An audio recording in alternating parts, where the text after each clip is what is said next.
자, 말씀의 제목을 따라 해보겠습니다. 고난, 성장, 감사.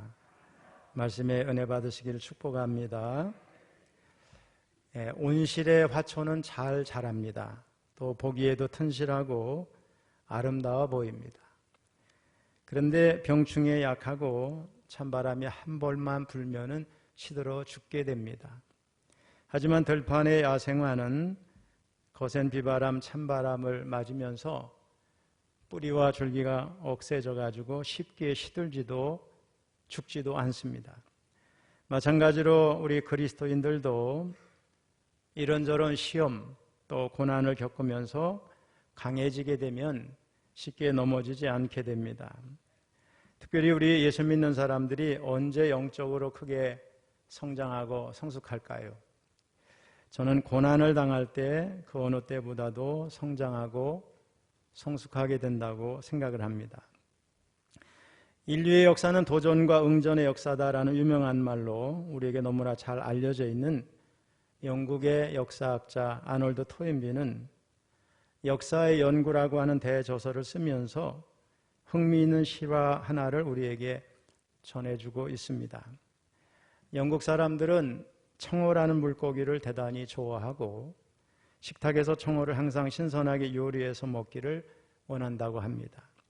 청어는 저 멀리 북해에서 잡히는 생선인데 그래서 원양 어선이 그곳에 가서 청어를 잡아가지고 커다란 물탱크에 넣고 이제 먹이를 주면서 영국까지 이제 실어오게 됩니다. 자, 그런데 이 청어가 물탱크에서 먹이를 먹어가며 영국까지 오게 되지만 오랜 여행 탓인지 영국에 도착할 즈음이면 죽거나 거의 탈진 상태에 이른다고 합니다. 그래서 식탁에서 신선한 맛을 주는 청어를 먹기가 거의 어려웠다고 하는 것입니다. 그런데 다른 사람들과 달리 한 원양 어업자만은 런던에 매번 신선한 청어를 공급했습니다. 그래서 한 사람이 그 원양 어업자에게 그 비결이 도대체 뭐냐 이렇게 물었습니다. 그랬더니 그 원양 어업자는 매우 간단하다고 말하면서 그 비결은 청어를 영국까지 실어오는 그 물탱크 안에 커다란 숭어를 한 2마리 넣어놓으면 된다. 그렇게 말을 했습니다. 그랬더니 그 비결을 물은 사람이 아니 그러면 숭어가 청어를 잡아먹어서 결국 청어만 축내는 게 아닙니까? 이렇게 반문을 했습니다. 그랬더니 원양어업자는 이렇게 대답을 합니다. 아닙니다. 숭어가 몇 마리를 잡아먹기는 하겠지만은 그 숭어에게 잡아먹히지 않으려고 죽을 힘을 다해 도망가는 청어들이 그 덕분에 운동을 하기 때문에 영국에까지 신선한 채로 올 수 있습니다. 여러분, 죽을 위기에 닥쳐 있는 청어가 오히려 신선하게 살아있다고 이렇게 말하는 이 역설적인 이야기는 우리에게 많은 교훈을 주고 있다고 역사학자 토인비는 말하고 있습니다. 도전에 따른 응전으로 오히려 역사는 진일보했다는 것입니다. 우리 사람도 마찬가지입니다.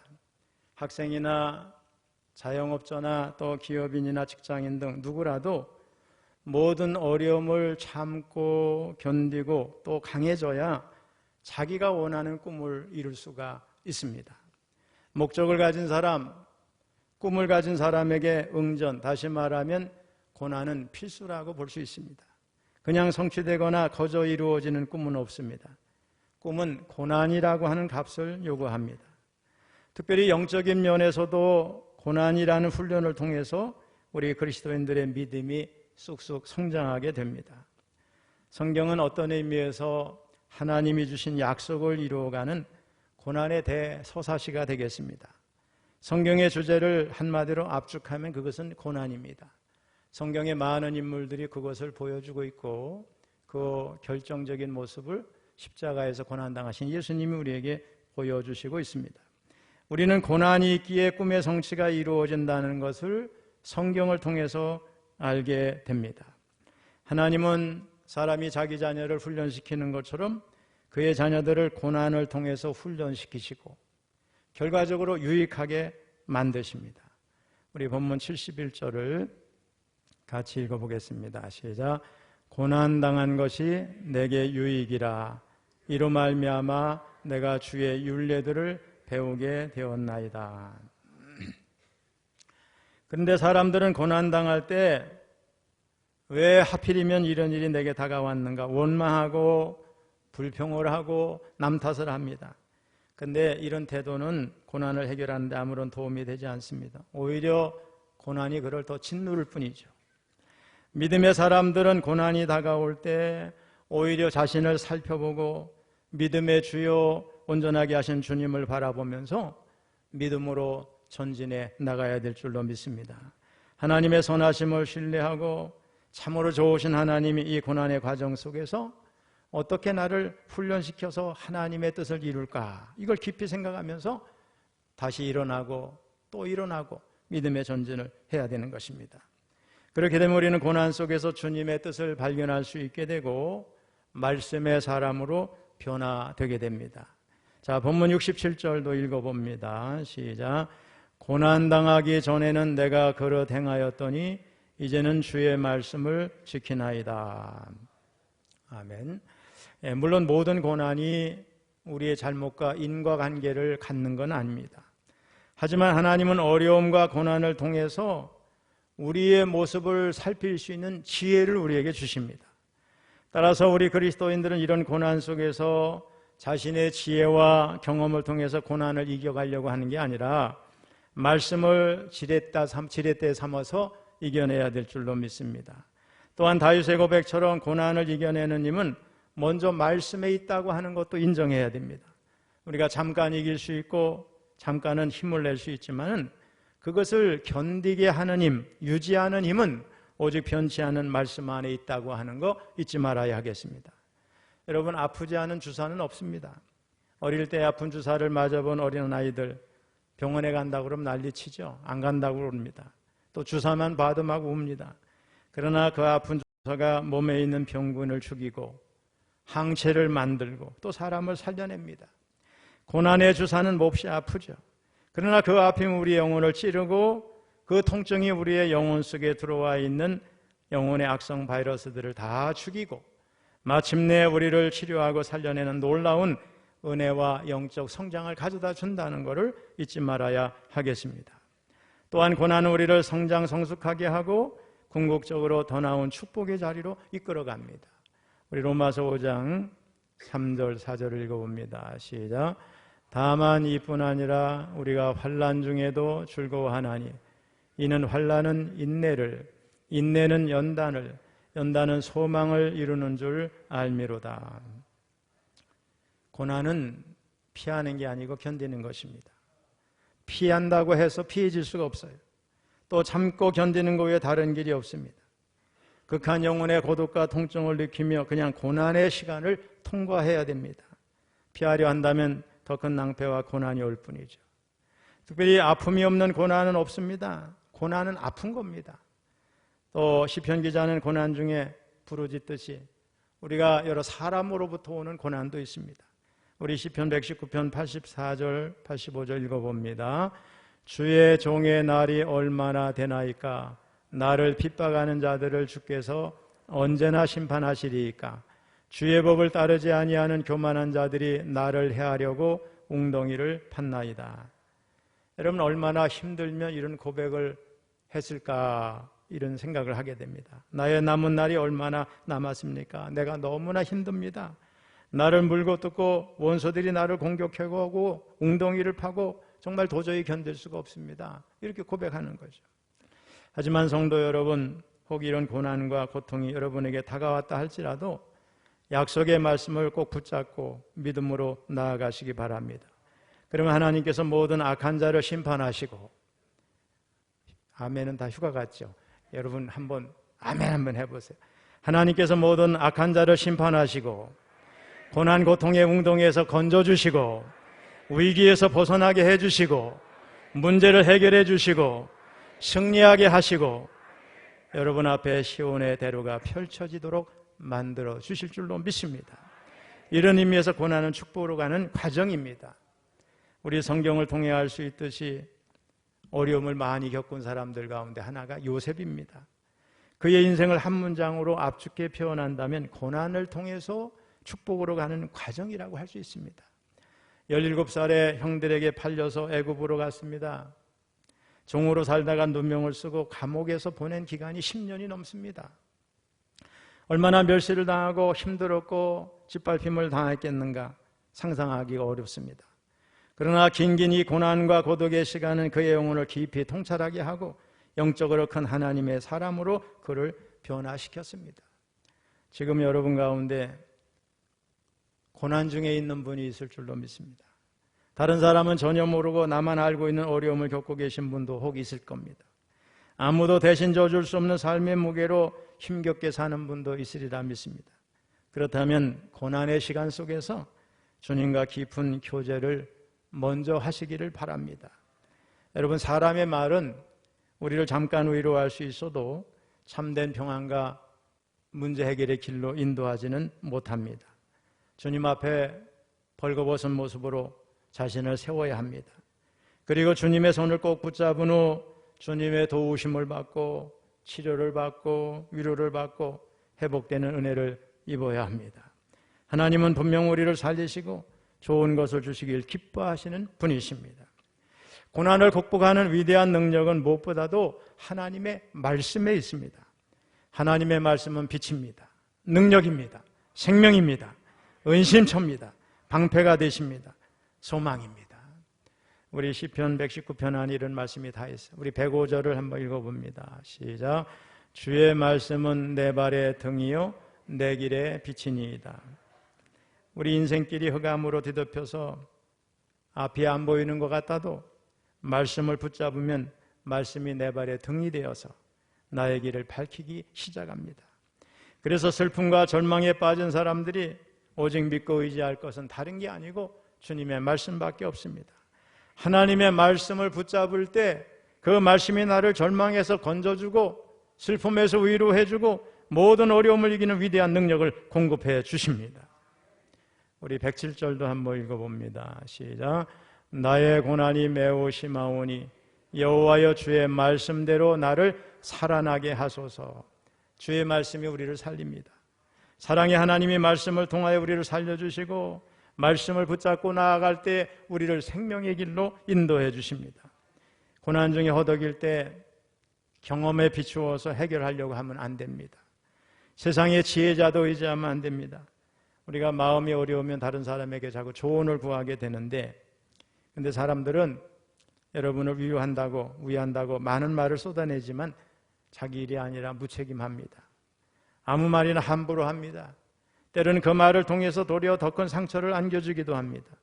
하지만 먼저 주의 말씀, 주의 약속을 붙들면 하나님이 우리를 살려주십니다. 주의 말씀이 나의 은신처가 되고 나의 방패가 됩니다. 우리 114절 읽어봅니다. 시작. 주는 나의 은신처요 방패시라 내가 주의 말씀을 바라나이다. 말씀은 또한 나를 붙들어주고 나에게 꿈과 소망을 이루게 만들어줍니다. 그래서 우리는 사람의 말이 아닌 하나님의 말씀에 내 희망을 걸어야 됩니다. 우리 116절 읽어봅니다. 시작. 주의 말씀대로 나를 붙들어 살게 하시고 내 소망이 부끄럽지 않게 하소서. 그러므로 지금 어떤 고난이, 어떤 절망이, 어떤 문제가, 어떤 슬픔이, 또 어떤 괴로움이 여러분 앞을 가로막고 있다 할지라도 약속의 말씀을 붙잡고 일어나시기를 축복합니다. 말씀을 의지하여 믿음으로 전진하시기를 축복합니다. 하나님은 여러분을 그냥 내버려 두지 않으세요. 그리고 약속하신 형통으로 반드시 이끌어 주십니다. 우리 사랑하는 성도 여러분, 저 역시 지금 약간의 고난의 과정을 겪고 있습니다. 이 자리를 빌어서 성도님들에게 고백을 할 게 있습니다. 저는 2012년 11월 위암 수술을 한 이후에 종종 저혈당 증세에 시달렸습니다. 그 증세는 심장박동이 빠르거나 막 몸에 열이 나고 힘이 빠지고 또 어떤 때는 약간의 손떨림, 어지러움 증세도 있습니다. 그런데 이 중 대부분의 증세는 저혈당 상태를 만들지 않는 방법을 알고 난 다음에 거의 해결이 돼서 지금은 문제가 되지 않습니다. 그런데 강단에 설 때마다 어지러움 증세만큼은 쉽게 없어지지 않아서 늘 신경이 쓰였습니다. 그러던 중 몇 개월 전 어느 성도님이 돌아가셔서 입관 예배를 드리게 됐는데 그날 몇 가지 사건이 몰려왔어요. 어쨌든 뭐 손님도 갑자기 예정되어지도 않으면 찾아오고 뭘 또 보고해달라고 그러고 신방도 오전에 갔다 왔고 뭐도 한 대여섯 가지가 와서 뭐가 정리도 안 된 상태에서 급하게 가야 되는 상황이었던 것 같아요. 그 장례식장에서 말씀을 전하려고 일어서는 순간 숨이 가빠오고 말이 정상으로 나오지를 않았습니다. 물론 잠시 후에는 괜찮아져서 예배를 잘 마치게 됐지만은 왜 그런 일이 발생했는지 참 이상하다 이런 생각을 하면서 그냥 잊어버렸습니다. 문제는 얼마가 지난 후에 화요일날 새벽 기도 시간이었어요. 말씀을 전하려고 여기 이렇게 서는 순간 막 블랙홀에 빠져드는 것 같은 어지럼 증세가 엄청나게 오더니 숨이 가빠지고 입간예빗이 나타났던 증세와 똑같이 말이 제대로 나오질 않는 거예요. 그런데 그날부터 이상한 증세가 나타나기 시작했어요. 아무런 위험도 없고 위협도 없는데 그냥 목양실에 앉아 있어도 심장박동이 어느 때나 막 갑자기 막 이렇게 빨라지고 가슴 통증도 느껴지고 막 두려움이 엄습해 옵니다. 갑자기 몸이 춥다는 느낌도 있고 어떤 때는 덥다는 느낌도 갖게 됩니다. 혈압이 또 많이 올라가서 그런지 하루 종일 어지럼 증세가 떠나질 않았습니다. 더욱이 강단에 서야 하는 주일이 가까우면 불안 증세가 더 심해집니다. 그냥 아침에 주일 준비하는 새벽에 씻는 순간부터 막 심장이 요동을 칩니다. 그리고 강단에서 설교를 하는 시간에는 자꾸 블랙홀에 빠져드는 듯한 그런 어지럼이 찾아와서 여러분이 볼 때는 안 그렇게 보였는데 저는 속이 온몸으로 땀에 이렇게 젖게 되고 손이 막 땀이 흐르고 이렇게 했어요. 제가 여기 올라오는 순간부터 얼마나 많이 기도를 하는지 몰라요. 근데 물론 강력한 의지로 그 상황을 극복하고 주일을 잘 지났지만 화요일 날 새벽 시간에 갑자기 가슴 통증이 오면서 같은 사건이 또 일어납니다. 그리고 그 주간 내내 다음에도 그런 일이 일어나면 어떻게 하나 이런 얘기 불안이 머릿속을 떠나지 않았습니다. 매일 어지러움에 시달렸어요. 기쁨도 잃게 됐어요. 제가 추석 때는 저희 자녀들이 오고 또 사돈도 오고 막 아이들이 그래서 너 악기도 연주해봐라. 내가 노래할게. 그러니까 우리 식구들 또 매형도 누이도 다 있는데 제가 막 몇 곡을 막 이상하게 혼자 크게 부르고 그러니까 이게 이상했을 것 같아요. 근데 저는 뭔가 이런 답답함을 이겨보려고 그때 했던 거죠. 말은 못하고 집에 있으면 자꾸 마당으로 나가고 싶고 그랬어요. 그 점에 저는 이런 생각을 했어요. 어쩌면 나는 앞으로 더 이상 강단에 서지 못할 수도 있겠구나 이런 생각을 했어요. 또 설교자로 초청을 받은 9월 15일 북한해북 감리교연합기도회가 중요한데 이 설교를 내가 할 수 있을까? 또 11월 1일 예정된 감리교 신학대학교 화요예배 설교도 내가 이거 못해야 된다고 연락을 하는 게 옳지 않은가 이런 고민을 하기 시작했어요. 결국 그 주일이 지난 월요일 저희 집사람의 권유에 따라서 강원대학교 병원에 가서 혈액 검사를 했습니다. 필수 비타민 가운데 부족한 것이 있어서 어지러운지를 확인하기 위해서 그랬어요. 근데 그때 먼저 우리 의사분이 그래요. 혈압을 재보라. 혈압을 쟀더니 200이 나오는 거예요. 저도 놀랬죠. 앉아서 진정을 해도 별로 떨어지질 않는 거예요. 그런데 차를 타고 돌아오던 중에 혈액검사가 이렇게 빨리 나오는 게 아닌데 저기 아는 사람이 있으니까 그 의사가 결과를 빨리 만들어내서 연락이 왔는데 혈액에는 아무런 문제가 없다. 이런 연락을 받았습니다. 그래서 그 원인을 찾아 고민하던 중에 저희 사람이 그래요. 여보, 공황장애라는 게 있다는데 그거 아닐까? 한번 그래요. 그래서 제가 인터넷 검색을 이렇게 해보니까 공황장애 중에 10개면 한 6, 7개가 맞아 떨어지는 거예요. 그래서 여러분 공황장애에 대해서 알고 있는 분들이 있는지 모르겠지만 유명한 연예인들에게 많이 나타나서 연예인병으로 알려진 병인데 스트레스로 인해서 오는 병입니다. 여러분 목회자가 스트레스가 얼마나 많습니까? 자신이 감당할 수 없는 스트레스를 받으면 어느 순간 그 불어난 물이 강둑을 넘치는 것처럼 제가 감당할 수 있는 한계의 뚝을 넘게 되는 거죠. 그 후에 제 자율신경, 교감신경은 제가 위험하지도 않은데 수시로 불안 신호를 보내서 저를 긴장시키고 놀라게 만드는 거죠. 쉽게 말하면 불도 안 났는데 사이렌이 자꾸 울리는 겁니다. 근데 이게 이 문제가 간단한 게 아니에요. 당사자가 되면 보통 불편하고 고통스러운 문제가 아니죠. 특별히 공황장애 증세가 어디서 나타난지가 중요한데 뭐 비행기를 타고 가다가 그 증세가 나타나면 그 사람은 비행기를 막 뛰어내려서 빨리 내려야 되는 거죠. 가까운 공항에. 비행기를 다시 타지 못할 수도 있어요. 못 고치면. 또 폐쇄된 지하 공간에서 이런 일이 발생하면 그 지하 공간에 내려가기가 어렵습니다. 우리 오래전에 우리 교회 모 권사님이 성지순례를 갔는데 지하로 내려가 막 소리를 지르고 막 뛰쳐나오시고 그러셨어요. 지금은 이해가 다 됩니다. 또 많은 사람이 있는 곳에서 이런 증세가 나타나면 사람들이 많은 곳에 못 나가고 집에 이렇게 들어앉아 있는 거죠. 그런데 저는 어디서 이런 경험을 했습니까? 바로 교회 강단에서 설교하다가 그랬어요. 원인은 여러 가지 스트레스가 누적되고 특별히 어떤 날은 제가 감당하기 어려운 일들이 갑자기 다 한꺼번에 몰려오면서 문제가 돼서 스트레스를 가져온 거죠. 제 둑을 넘친 거죠. 제가 감당하기 못해서. 문제는 강단에서 설교하는 목사가 강단에서 공황 증세를 경험했으니 이게 보통 심각한 문제입니까? 결국 저희 부부는 화요일인 이튿날 지체 없이 인터넷 검색을 통해서 의정부에 있는 한 정신병원을 찾아갔습니다. 가보니 의사는 젊은 사람인데 사람도 없어요. 거기 아마 안내 뭐 이렇게 하는 사람은 간호사도 아닌 것 같고 고등학생 아르바이트를 쓰는 게 아닌가 싶어요. 조용하고 말이 없는 젊은 의사가 제 얘기를 쭉 듣더니 공황장애 증세가 맞다는 거예요. 근데 그냥 뭐 저녁에 하나씩 잡수세요 하면서 가장 약한 항불안제 약을 2주쯤 이렇게 처방해서 저한테 주는 거예요. 2주 후에 좋아지면 뭐 괜찮은데 안 좋아지면 약을 조금씩 늘려가면 됩니다. 그러는 거예요. 공황장애가 뭔지 설명도 안 해줘요. 나을 수 있다는 무슨 용기를 주는 말도 없어요. 그래서 저희 부부가 이상한 의사가 다 있다고 우리 다른 병원 갈까 다음에 이렇게 생각하다가 야 우리 저 의사를 한번 신뢰해보자 이렇게 집으로 이제 마음을 먹고 돌아왔어요. 그런데 저희 부부가 그 순간 이거 하나님 앞에 기도하라고 그러는 것이 아닐까 이렇게 마음을 먹고 우리 저녁마다 여보 기도합시다. 그래서 지금 거의 2달 가까이를 매일 저녁, 어제 저녁도 저는 여기 강단에 올라와서 기도하고 집사는 저 밑에서 기도하고 기도합니다. 여러분 매일 낮에 강단에 그 전에도 계속 기도를 했죠. 이 문제를 가지고.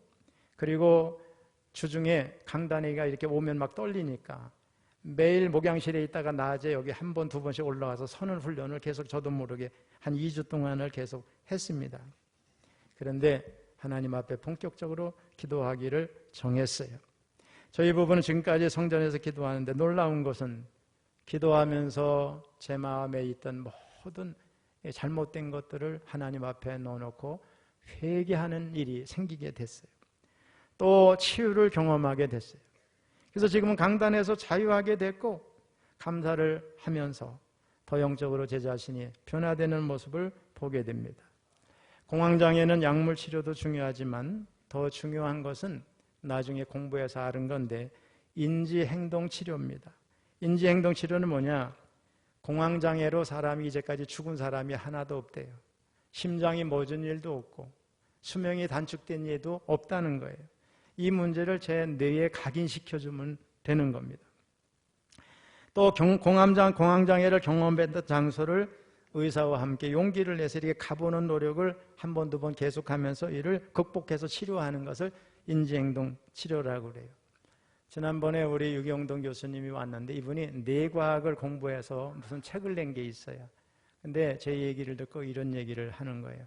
어떤 분이 전쟁터에서 오른쪽 팔을 잃었는데 시간이 지나서 멀쩡한데 아물었는데도 계속 통증을 느끼는 거예요. 자기 팔에 아픔이 있다고. 그래서 병원에 갔더니 의사가 어떻게 치료를 하냐면 왼손이 있으니까 여기다 오른쪽에 거울을 놓고 왼손을 흔들면 눈으로 볼 때 뇌가 볼 때는 오른손을 흔드는 게 되는 거죠. 자꾸 흔들어도 아프지 않거든요. 그럼 뇌가 어떤 생각을 해요? 내 오른쪽은 안 아프구나. 그리고 그 즉시로 통증이 사라진다는 거예요. 그러니까 우리 뇌라고 하는 거는 속기도 한다는 거예요. 여러분 이걸 꼭 기억해야 돼요. 그러니까 우리가 말도 중요한 거예요. 내 뇌에 무슨 말을 하냐가 중요하고 내 뇌에 뭘 각인시키느냐가 되게 중요한 거예요. 그러니까 뇌는 속기도 한다는 거죠. 자, 다행인 것은 제가 공황장애가 뭔지도 모르는 상황에서 제 스스로 인지행동 치료를 한 거죠. 주중에 계속 올라와서 여기 선을 훈련을 했고 며칠 동안 땀을 흘리면서도 계속 붙들고라도 계속 올라와서 있는 거죠. 그 즈음에 우리 정도호 장로님이 모르시는데도 저보고 목사님 피곤하신데 한 며칠 쉬시죠 이런 얘기를 하세요. 그런데 제 마음은 몇 주라도 쉬고 싶지요. 근데 지금 이 문제를 치료하고 쉬면 모를까 안 하면 제가 친다는 생각을 했어요. 그래서 치료라는, 인지행동 치료라는 말을 한 번도 들어보지 못한 상황에서 강단을 저는 피하지 않고 의지 있게 계속 스스로 인지행동 치료를 이 용어도 모르면서 해온 거죠. 그렇게 할 수밖에 없었던 이유는 설교하는 일을 피할 수 있는 상황이 아니었기 때문에 그렇습니다. 그때 만일 제가 몇 주나 혹은 몇 달 쉬려고 했다면 치료는 더 어려워졌을 수도 있습니다. 하지만 저는 아무것도 모르는 상황에서 모든 두려움을 이겨내고 스스로 인지행동 치료를 함으로써 이를 극복한 줄로 믿습니다. 돌아보니 공황장애 상황에서 우리 현아가 이스라엘 내외가 간다고 공부하러 떠나는데 차를 타고 왔는데 막 산이 제 앞에서 흔들리는 경험을 했어요. 저녁 밤에 12시는 다 돼서 오는데 제 앞에 불빛하고 도로가 막 흔들리는데 저는 집사람한테 그 얘기도 안 하면서 운전을 하고 아주 힘들게 집에까지 왔어요. 야, 이러다 난 앞으로 철원에서 여행도 못하고 차 운전도 못하고 차도 못하고 죽는 게 아닌가, 이런 생각을 할 정도였어요. 또 며칠 뒤에 동부연에 감독 선거가 있는데 우리 이경성 목사가 운전을 하고 제가 뒤에 앉아 있는데 우리 다들, 저는 막 산이 흔들리기 시작해서 운천서부터. 그런데 나는 이 길이라 이런 마음을 먹고 자연을 오려 막 움직이는 자연을 더 뚫어다지게 보고 막 이렇게 했어요, 일부러도. 그랬더니 어느 순간 그 증세가 사라지는 것을 느끼게 됐어요. 이런 목회자가 어려운 게, 담임 목사가 어려운 게 뭐예요? 평신도 지도자 수양에 간다는데 마음속으로는 안 가고 싶죠. 어지러우니까. 근데 갔어요. 또 경로여행 가는데 여러분 한계령 넘도 얼마나 꼬불꼬불해요. 또 그날따라 배를 우리가 탔는데 배가 파도가 심해서, 제가 해군 장교인데 파도를 얼마나 잘 견뎌요. 근데 그날은 견디기가 힘든 거예요. 우리 여기 장원기 권상 어르신들 위에 올라가 있는데 이렇게 대화를 하면서 이겨내는데 좀 나중에는 좀 밑으로 내려가시겠다 해서 저도 내려가 보니까 2층에 다른 분들도 힘들어하고 어떤 분은 1층에 가서 막 너무 힘들어하는데 저는 내가 이거에서 치면은 나는 또 배를 못 하겠구나 생각해서 그것도 의지를 가지고 아무 일도 없는 것처럼 해서 이겨냈습니다. 그 뒤로 북한해부 감리교연합 기도회 설교도 갔어요. 거기 앉아있는 사람들은 제가 어떤 상태인지 처음 보니까 모르잖아요. 저는 속으로 땀을 흘리면서 설교를 다 마치고 왔어요. 감리교 신학대학교 화요예배 설교는 강단이, 여기 배는 높아요. 아주 큰 공간도 크잖아요. 근데 마쳤어요. 베델 강의를 신 적도 없고 총동원 전도주일도 위아래 꽉 찼는데 처음에 강단에 올라오니까 심장이 뛰기 시작하는데 아무 일 없이 지나갔어요. 그 뒤로 계속해서 저는 인지행동 치료를 스스로 한 거죠. 모든 일정을 거의 다 감당을 했어요. 돌아보니 하나님의 은혜입니다. 여러분, 그저 편하고 좋은 것만이 유익이라고 생각하진 않습니다. 고난도 유익입니다. 저는 이걸 통해서 깨달은 게 있어요. 우리 성도님들이 모든 게 다 영적인 병이 아니에요. 정신병도 있고 마음이 약해서 오는 것도 있고, 이런 공황장애는 멘탈이 약해서 오는 것도 아니고 건강이 안 좋아서도 오는 게 아니고 어느 날 감당할 수 없는 스트레스가 한꺼번에 몰려올 때 누구나 올 수 있는 건데, 이런 것을 제가 볼 수 있는 눈이 열려진 거잖아요. 암수술하고 암수술한 사람의 고통을 알게 되고 그런 거예요. 하나님이 기도하는 동안 이런 거를 깨닫게 해주셨어요. 그래서 지금은 고난을 통하지 않았다면 쉽게 지나칠 문제들을 섬세하게 보는 마음을 주심에 감사를 드리고 있습니다. 지난 삶을 돌아보며 또 회개를 하게 하심도 감사하게 되었어요. 머지않아 지금 약간의 고난도 다 지나갈 줄로 믿습니다. 이 또한 지나가리라. This too shall pass. 한번 따라해보세요. 이 또한 지나가리라. 할렐루야. 그리고 예수님의 십자가의 고난이 인류 구원의 길을 여신 것처럼, 사도 바울의 가시와 약함과 고난이 그를 위대한 전도자가 되게 했던 것처럼, 저의 약함과 이런 고난이 저에게 유익하게 작용할 줄로 믿습니다. 그래서 더 주님을 의지하게 되고 더 겸손해지고 더 영적으로 하나님의 사람답게 변화될 줄로 믿습니다. 저는 이제 기도하지 않으면 못 살아요. 주님을 의지 않으면 못 살아요. 이런 사람을 만들어 주셨어요. 성도 여러분, 어려울수록 주님께서 주셨던 복을 다시 한번 세심하게 세워보시기를 축원합니다. 우리 주님은 고난을 통해서 일하는 분이시고 또 우리가 알지 못하는 또 다른 복을 우리들에게 채워주시는 분이십니다. 지금 당장은 환산하기 어렵겠지만 하나님은 분명 우리보다 엄청나게 크신 분이십니다. 특별히 이 자리에 참석한 성도님들 가운데 고난 중에 있으신 분들은 그 시기에 하나님의 말씀을 붙들고 영적인 근육을 키울 수 있기를 주님의 이름으로 축원합니다. 절망을 덮고 막힌 벽을 주님이 주신 능력으로 넘어가게 되시기를 축원합니다. 그리고 마침내 감사의 단계까지 올라가서 하나님을 높이고 감사의 사람이 되어지시기를 주님의 이름으로 축원합니다. 마지막으로 한번 따라해 보겠습니다. 인간은 고난을 통해 성장한다. 다시 한번, 인간은 고난을 통해 성장한다. 또 따라해서요. 고난을 통해 성장한 사람은 감사의 사람이 된다. 할렐루야. 여러분, 제가 잘 이겼는데 박수 한번 해주셔야 되지 않겠습니까? 여러분도 담임 목사의 기도와 격려가 필요하지만 저도 여러분의 기도와 격려가 늘 필요한 사람이에요. 저도 약하고 여러분도 약하지만 하나님을 붙들면 이겨낼 줄로 믿습니다.